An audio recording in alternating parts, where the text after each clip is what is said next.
नमस्कार, शाम के 4 बज रहे हैं, वक्त हो गया फास्ट एंड फैक्ट्स का। मैं हूं आपके साथ मीमांसा मालिक और मेरे साथ हैं विद्या। ये दिखाते हैं आपको आज की बड़ी खबरें पूरी रिसर्च के साथ।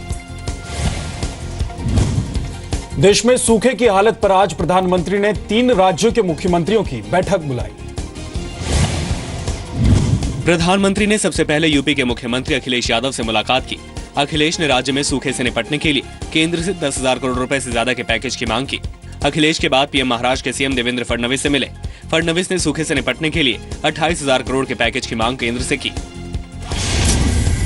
मैं समझता हूं उनको पूरी ईमानदारी से मदद होगी। उनकी जो जरूरतें हैं उन चीजों को पूरा करने में सहयोग मिलेगा। इस बार हमने मांगे 4,000 करोड़ और उन्होंने दिए 3,000 कुछ करोड़। मतलब एक प्रकार से हमारी जो डिमांड थी उस डिमांड के करीब करीब पैसा उन्होंने हमको दिया। 2015 में मानसून की बारिश बहुत कम हुई।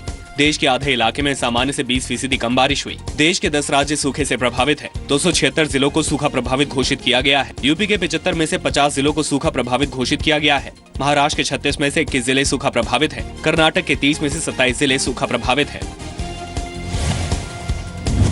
उत्तर प्रदेश और महाराष्ट्र के मुख्यमंत्री से मुलाकात के बाद पीएम फिलहाल कर्नाटक के मुख्यमंत्री सिद्धारमैया से मुलाकात कर रहे हैं।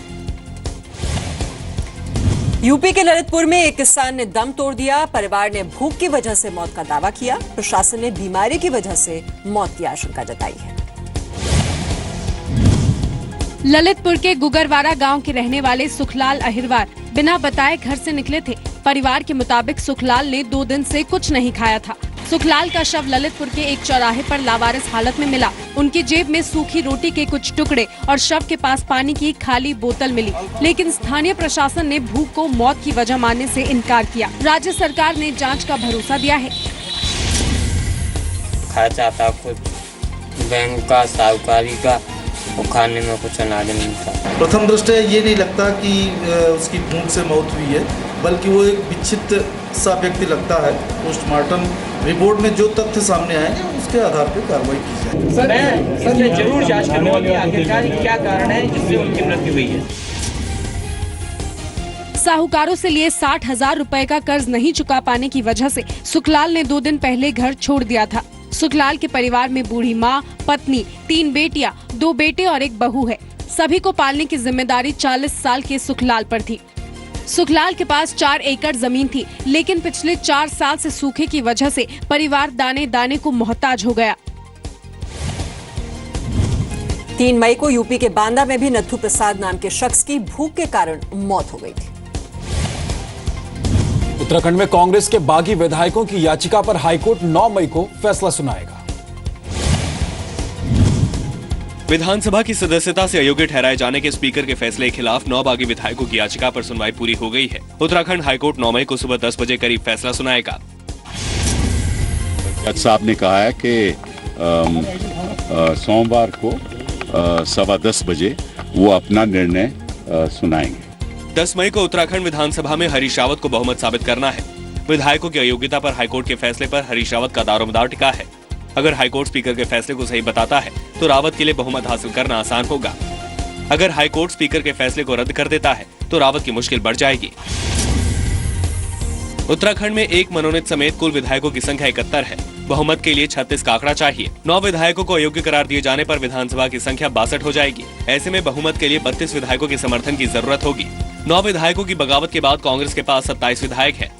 बीजेपी के विधायकों की संख्या 28 है, लेकिन बीजेपी का एक विधायक कांग्रेस के साथ है। उत्तराखंड में 3 निर्दलीय, बीएसपी के 2 और यूकेडी का एक विधायक है। निर्दलीय और यूकेडी के विधायक कांग्रेस के साथ है, लेकिन बीएसपी पर सस्पेंस है। बीएसपी के दोनों विधायक पहले कांग्रेस के साथ थे, लेकिन सूत्रों के मुताबिक अब वो अपने फैसले पर फिर से विचार कर रहे हैं। ऑगस्टा वेस्टलैंड रिश्वत कांड को लेकर आज आम आदमी पार्टी ने दिल्ली के जंतर मंतर पर प्रदर्शन किया। अरविंद केजरीवाल ने बीजेपी और कांग्रेस में मिली भगत का आरोप लगाया। आम आदमी पार्टी का आरोप है कि ऑगस्टा पर बीजेपी सरकार गंभीर नहीं है। इसी वजह से 2 साल बीत जाने के बावजूद कोई जांच नहीं हुई। प्रदर्शन के दौरान पुलिस से आम आदमी पार्टी के कार्यकर्ताओं की भिड़ंत भी हुई। दोस्तों 2 साल हो गए नरेंद्र मोदी जी को प्रधानमंत्री बने हुए। 2 साल के अंदर उन्होंने क्या जांच कराई इस मामले के अंदर? कांग्रेसियों के नाम है, ऑर्डर आए हुए भी कई दिन हो गए। नरेंद्र मोदी जी की हिम्मत नहीं हो रही जो सोनिया गांधी को गिरफ्तार करके उससे जांच कर ले। आम आदमी पार्टी को एक व्हाइट पेपर जारी करना चाहिए कि उनके जो एमएलएज हैं, उनके जो मंत्री हैं, उनके ऊपर जो केस चल रहे हैं, उनकी वास्तविक स्थिति क्या है। केजरीवाल जी की यह फितरत है कि उनको दिल्ली का मैंडेट लोगों ने दिया है दिल्ली का काम करने के लिए। दिल्ली छोड़ के पूरे देश का काम वो अपने जिम्मे लेकर घूम रहे इधर उधर। शुक्रवार को कांग्रेस ने जंतर मंतर से संसद तक लोकतंत्र बचाओ मार्च निकाला था। कांग्रेस के मार्च के जवाब में एनडीए सांसद संसद में गांधी प्रतिमा के बाहर धरने पर बैठे थे। अरविंद केजरीवाल ने कांग्रेस और बीजेपी की ये कहकर आलोचना की कि दोनों धरना पार्टियां हैं जो सिर्फ धरने देती हैं। अरविंद केजरीवाल बीजेपी और कांग्रेस के बीच मिली भगत का आरोप लगाते हैं, लेकिन दिल्ली में सरकार बनाने के लिए उन्होंने खुद कांग्रेस की मदद ली।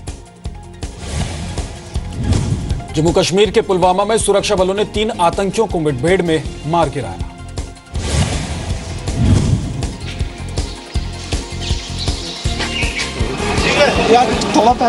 शुक्रवार देर रात पुलवामा के पंजगांव में 3 आतंकियों के छिपे होने की खबर सुरक्षा बलों को मिली। रात में ही आतंकियों के खिलाफ ऑपरेशन शुरू हो गया। मुठभेड़ के दौरान 3 आतंकी मारे गए, जिनमें से 2 हिजबुल मुजाहिदीन के हैं, जबकि 1 लश्कर तैयबा का। तीनों आतंकवादी स्थानीय हैं।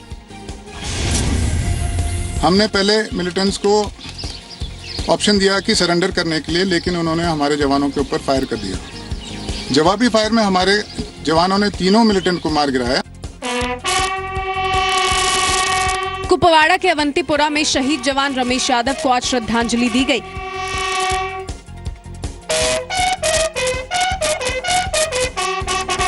शुक्रवार को लाइन ऑफ कंट्रोल के पास आतंकियों की घुसपैठ रोकते वक्त रमेश शहीद हो गए थे। शहीद रमेश राजस्थान के रहने वाले थे।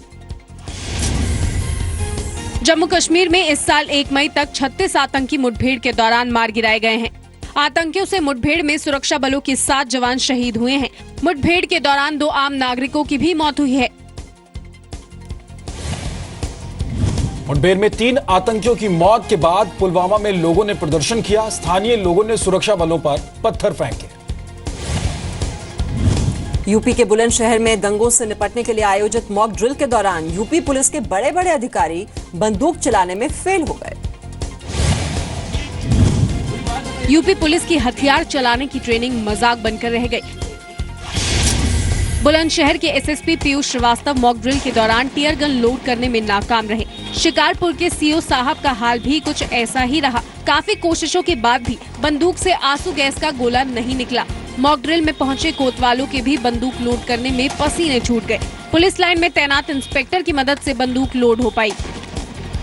अब इन जनाब को देखिए, इनसे आंसू गैस के गोले की पिन ही नहीं निकल रही। कड़ी मशक्कत के बाद जैसे तैसे साहब ने पिन निकाली और आंसू गैस का गोला फटा। इन तमाम तस्वीरों के बावजूद कप्तान साहब मॉक ड्रिल को सफल बता रहे हैं। मुख्य रूप से हमारा उद्देश्य होता है कि जो हमें एंटी राइट इक्विपमेंट्स मिले हुए हैं ये सही काम कर रहे हैं कि नहीं, इसकी जांच हो जाती है। सारे मिसाइल फायर हुआ और सभी ने काम किया है। उत्तर प्रदेश पुलिस एक कमांड के अंदर दुनिया की सबसे बड़ी पुलिस फोर्स मानी जाती है। उत्तर प्रदेश के 75 जिलों में पुलिस के करीब 2.5 लाख जवान तैनात है। उत्तर प्रदेश में 7 पुलिस जोन, 17 यूनिट और 18 रेंज है। 4 मई को कन्नौज में आईजी के दौरे के वक्त भी कई पुलिस वाले हथियार चलाने में नाकाम रहे थे। हरियाणा में रेवाड़ी के सोमाखेड़ा गांव में लड़कियों की पढ़ाई को लेकर जी न्यूज की मुहिम रंग लाई है। सरकार ने गांव के स्कूल को 12वीं तक अपग्रेड करने का मन बना लिया है। सोमाखेड़ा में लड़कियों के लिए 12वीं तक के स्कूल की मांग को लेकर 21 गांव के लोगों ने महापंचायत शुरू की। महापंचायत में हरियाणा के सहकारिता मंत्री विक्रम सिंह ठेकेदार और पीडब्ल्यूडी मंत्री राव नरवीर सिंह भी पहुंचे। गांव वालों की मांग पूरी करने का भरोसा दिया। मैं जी न्यूज का शुक्रिया अदा करता हूं कि इन्होंने एक अच्छी बात उठाई। सोमाखेड़ा के लोगों ने भी जी न्यूज को शुक्रिया कहा। सबसे पहले तो मैं जी न्यूज का धन्यवाद करता हूं। आपका बहुत बहुत धन्यवाद। आप हमारे लिए श्री कृष्ण बन के आए। हमारी बेटियों के लिए जी न्यूज़ श्री कृष्ण बन के आया। इस बात के लिए हम बहुत बहुत धन्यवाद आपका करते हैं। और जो सरकार ने हमारी मांगे मानी हैं, अगर जी न्यूज़ ने हमारी मांग पूरे राष्ट्रीय स्तर पर नहीं उठाई होती तो हमारी मांगे नहीं मानी जाती। सोमाखेड़ा में 5वीं से आगे की पढ़ाई नहीं है। लड़कियों को पास के लाला गांव पढ़ने के लिए जाना पड़ता था। 18 अप्रैल को स्कूल जा रही सोमाखेड़ा की एक लड़की को लाला गांव के 3 युवकों ने अगवा कर लिया। एक लड़के पर रेप का आरोप लगा। रेप की वारदात के बाद सोमाखेड़ा की 65 लड़कियों ने स्कूल जाना छोड़ दिया। हरियाणा सरकार ने सोमाखेड़ा में 12वीं तक के स्कूल के साथ गांव से बाहर जाने के लिए नया रास्ता बनाए जाने का भी भरोसा दिया है। यूपी के हापुड़ से दिन दहाड़े लूट का हैरान कर देने वाला वीडियो सामने आया है। हापुड़ में मोदीनगर रोड पर एक फाइनेंस कंपनी का सेल्समैन योगेश कुमार बैग में कैश लेकर जा रहा था। तभी बाइक पर आए बदमाश ने बैग झपटने के लिए उसको गोली मार दी। उसके बाद बदमाश ने सेल्समैन का बैग उठाया और बाइक पर पहले से तैयार अपने साथी के साथ मौके से फरार हो गया। लूट की पूरी वारदात पास की दुकान में लगे सीसीटीवी कैमरे में रिकॉर्ड हो गई। पुलिस ने जल्द ही आरोपियों की गिरफ्तारी होने का दावा किया है। अभी यहाँ पर मैं देखा था, मैं अपनी डेयरी का मेरा व्यवसाय है, अपनी दुकान पर था मैं, एकदम मुझे अचानक गोली की आवाज़ सुनाई दी। मैं भागा तो तुरंत मैंने देखा 2 लड़के अपाचे बाइक पर वहाँ से गोली मारकर भाग रहे थे। सेल्समैन को गंभीर हालत में अस्पताल में भर्ती कराया गया है। Salesman Yogesh Kumar Janalakshmi finance company में काम करता है। योगेश कुमार के मुताबिक लूट के वक्त उसके बैग में 2 लाख रुपए से ज्यादा का कैश था। वारदात के वक्त पास मौजूद लोगों में से कोई भी योगेश कुमार की मदद को आगे नहीं आया। वारदात की जगह से चंद कदमों की दूरी पर पुलिस नाका भी है, लेकिन इसके बावजूद बदमाश आसानी से फरार हो गए। पहली बार कोई मुस्लिम लंदन का मेयर बना है। सादिक अमन खान मूल रूप से पाकिस्तान के रहने वाले हैं। जैसे ही सादिक खान के मेयर चुने जाने का ऐलान किया गया, पूरा हॉल तालियों की गड़गड़ाहट से गूंज उठा।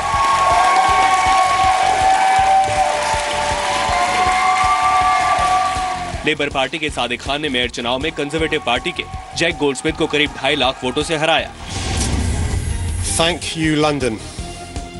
London is the greatest city in the world. I'm so proud of our city. 45 साल के सादिक खान का बचपन गरीबी में बीता था। उनके पिता बस ड्राइवर थे। सादिक खान के जन्म से कुछ समय पहले उनके पिता पाकिस्तान से लंदन आए थे। सादिक खान के दादा भारत के रहने वाले थे। देश के बंटवारे के समय पाकिस्तान गए थे। सादिक खान की छवि मोदी विरोधी है। जब पीएम मोदी लंदन गए थे तो सादिक ने उनके कार्यक्रम का विरोध किया था। सादिक खान ने लंदन के मेयर के रूप में बोरिस जॉनसन की जगह ली है। जॉनसन कंजर्वेटिव पार्टी में मौजूदा प्रधानमंत्री डेविड कैमरन की जगह ले सकते हैं।